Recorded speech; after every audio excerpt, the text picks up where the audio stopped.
hip-hop, some friendships are built on fame, others are built on survival, and few stories are as powerful or as tragic as the bond between Proof and Eminem. Two kids from Detroit, two voices shaped by the same streets, one future that would change rap forever.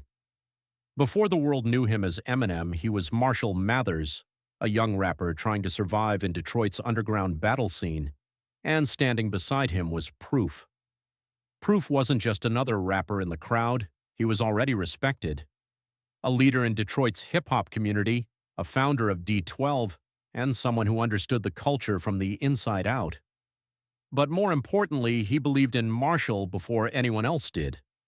While Eminem was still fighting to be seen, Proof was the one pulling him into ciphers, into battle rooms, into moments where reputations were built or destroyed in seconds. And every time Eminem stepped forward, Proof was there, not in front of him, not behind him, but right beside him. That bond wasn't business, it wasn't strategy, it was brotherhood.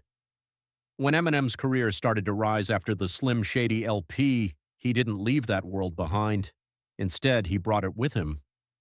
Together with Proof, they formed D12, a group that carried the raw voice of Detroit into the mainstream. They weren't polished, they weren't controlled, they were chaotic, honest, and real. And Proof was at the center of it all, keeping the group together, managing personalities, and holding on to loyalty even as fame started pulling everything apart. But fame changes people, and it changes distance. As Eminem's world grew larger, faster, and more intense, Proof remained deeply rooted in Detroit streets, still connected to the environment that shaped them both. Even so, their friendship never broke. Then came April 11th, 2006, a nightclub in Detroit, an argument, a confrontation that escalated in seconds, and then gunfire.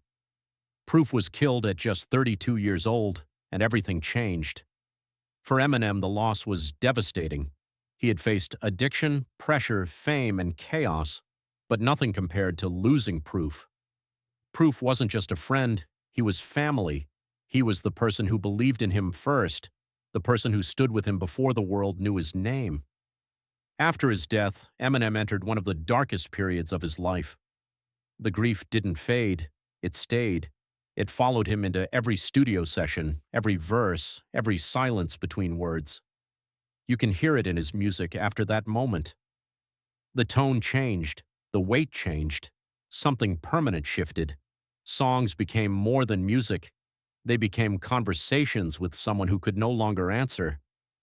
And even as Eminem continued forward, Proof's absence never left the frame. Proof's legacy isn't only in D12 or his own music. It lives in the foundation of Eminem's entire career. Without Proof, there is no early support system, no battle introductions, no grounding force during the rise to fame. And without Eminem, Proof's influence may have never reached the world in the same way.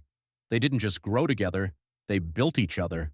Some friendships fade with time, some end with distance, but a few end with loss, and still never truly end at all. Proof is gone. But in every verse, in every memory of Detroit hip-hop, and in every echo of that era, his presence is still there. Because some bonds don't break, they echo forever.